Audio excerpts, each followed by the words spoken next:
Alright, so in our next video here, we're looking at how to fit up the piece.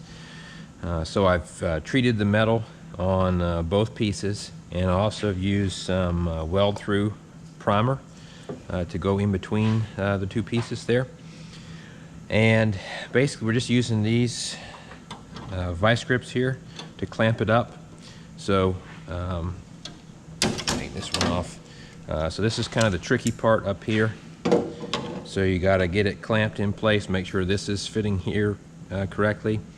Then you got to make sure that these are up nice and tight, and then we'll come in here and pull down that tight, and then we'll be able to weld those up first, and then we'll work our way down. So that's the basic fit up that we need to do. So you're going to have to keep moving clamps around. We've got different clamps here, so we'll be able to get some up in here and be able to move some of these as well. So we'll want to do that, for each one of these spots. I'll tighten that one up a little bit. So we'll get some where we can just go ahead and start getting some things welded, and then we'll move our clamps around. And then I'm going to try to set up the camera so that you can see the welding process, and or I'll just weld it up and then show you the end result. But this is basically the basic fit up that we're doing.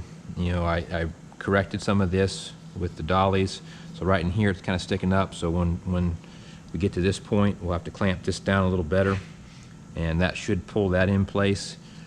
Same with here. We want to make sure we clamp good in here. You can see there's a gap there. You don't want any gaps at your plug welds, and you want it to fit nice and tight all the way around. So we're fitting tight along this edge. We're fitting tight here when we clamp it.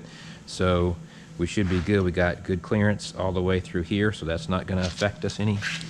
And then once we've got that, we'll be able to prime it, seam seal it, and it'll look just like it did before.